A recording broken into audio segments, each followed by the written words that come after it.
Nag-iba ang hihip ng hangin dahil dito sa biglaang pangyayari na ito. Marami ang nagulat, marami ang nagtaka, marami ang hindi makapaniwala dahil dito sa biglaan na paglaya at hindi na makukulong itong si Digong Duterte. Alright, welcome back to my YouTube channel. I'm Andy's Vlog. Nako, ay marami huwang nagulat dito sa biglaang pangyayari na makakalabas na ng kulungan itong si Digong Duterte na kasalukuyang nakakulong ngayon diyan ho sa Dahig, Netherlands. Yan ho ang napakainit na pag-uusapan natin, latest update tungkol dito kay Digong Duterte. At ano ang dahilan kung bakit biglang nagbago ang ihip ng hangin. Dahil sa puntong ito, ibibigay ko po sa inyo ang katunayan, resibo na itong si Digong Duterte ay makakalabas na ng kulungan, hindi na makukulong, biglaan ang kanyang paglaya. Ano ang matinding rason, mga mahal kong taga-subaybay? Bago ko po ibigay sa inyo lahat ang complete details nito, isang like muna sa video na ito. Pakilang please, pakilike lang po ang video na ito kung nagustuhan nyo po. At sa lahat ng hindi pa ho nakasubscribe sa aking maliit pa na YouTube channel, please subscribe. Maraming salamat po. Eto na, unahan ko po kayo, hindi po ito fake news, kaya't mas mabuti pa, samahan nyo po ako panoorin hanggang dulo ang vlog na ito at nang sa ganon, lubos nyo pong maunawaan. Eto na, nako, alam niyo, hindi ako nag-vlog kahapon, abalang-abala ako. Bata lumabas na pala itong balita na ito, ilang oras lamang ang nakakaraan, kaya't gusto ko pong ibahagi po sa inyo. Marami ang nagulat, marami ang nagtaka. Ano ang nangyari? Bakit si Digong Duterte ay makakalaya na ho at makakabalik na ng Pilipinas? Ito, ibabahagi ko po sa inyo. Sabi sa akin ng mga meron din mga nagsabi sa akin ng mga taga-Netherlands, itago natin siya sa pangalang gusto mo ba magpakilala? Dulce. Sabi ni Dulce. Ayun mga kaibigan, panoorin po ito. Nako, magtataka kayo. Natuwa ang kampo ni Roque. Unang-una ho, itong si Roque.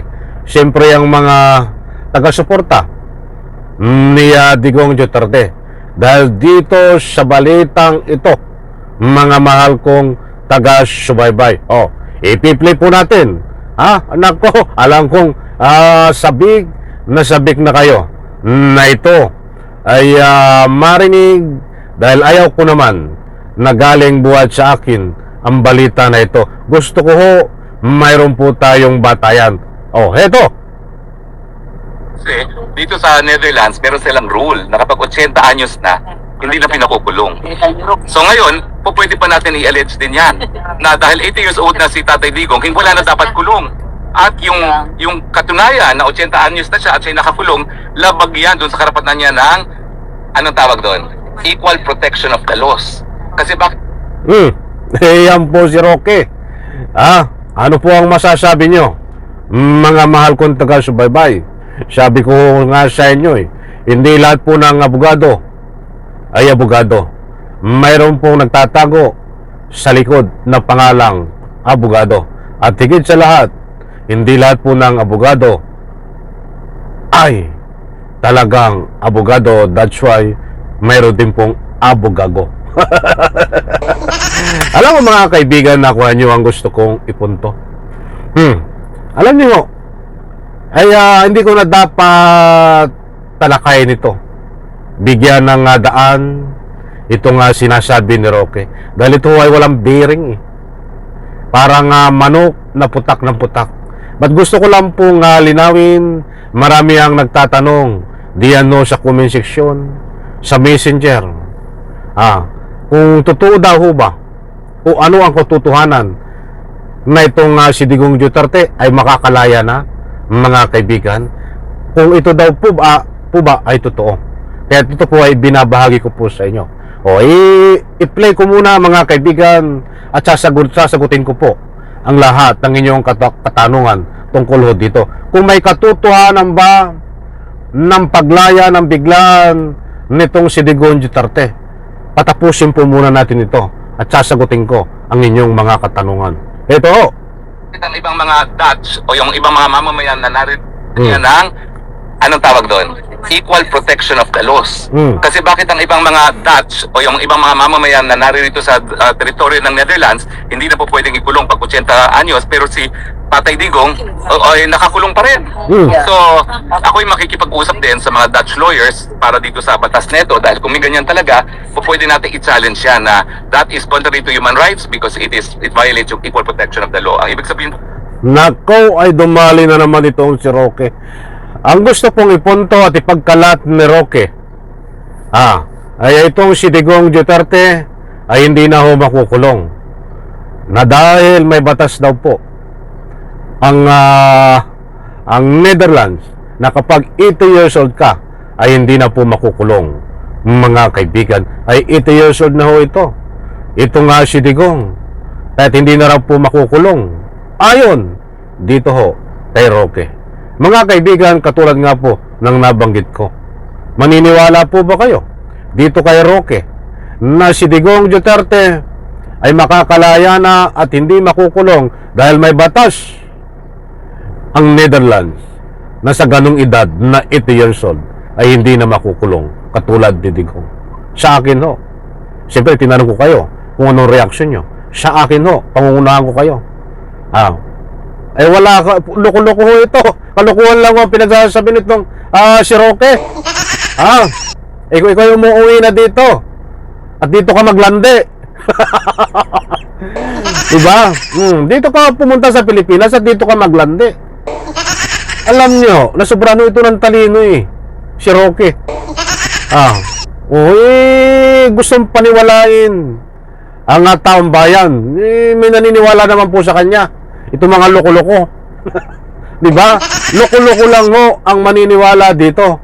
Wala pong katotohanan yan, mga mahal kong taga-subaybay. Yung pinapakalat ni Roque na yan na makakalaya na at hindi makukulong itong si Digong dahil sa batas ng Netherlands ay 80 years old na ay hindi dapat ikulong. Yan po ay kalukuhan lang ni Roque. Naglalandi lang ho yan. Diyos mio. Ito, equal protection of the law, yung person similarly situated should be treated alike. Bakit ang Dutch na 80 anyos hindi na po pwede makulong? Bakit si Tatay Digong nakakulong pa rin? So yan ay additional na karagdagan natin, no? Kaya nga po importante na makita ko si Tatay Digong. Well, anyway, shout out. Tayo naglalandi nga talaga ito doon sa Netherlands. Ito nga si Roque. Ano po, alam niyo po bang ibig sabihin ng landi? Makaka-relate po doon yung mga pure Tagalog. Mga kaibigan, hindi po tayo nagpapakalat ng anumang fake news. Kung nasabi man po natin dito sa vlog na si Digong Duterte ay biglaan ang paglaya at hindi na makukulong dahil dito sa pangyayaring ito, nakalukuhan na pinapakalat ni Roque, wala pong katotohanan yan. Sa 10 salita ho ni Roque, ni isa ho ay walang tumatama diyan, na sobrahan na ho ito ng talino. Wala pong katotohanan yan, mga kaibigan, ang pinagpakakalat ni Roque. Ang buong katotohanan po ay hindi na makakalabas ng kulungan yang si Digong Duterte sa dami ng ebidensya ho na matitibay laban ho kay Digong. Diyan na ho yan, ika nga po'y aabutin ng, alam nyo na, ng, diyan na ho yan, aabutin ng, alam nyo na ang kadugsong. Diba?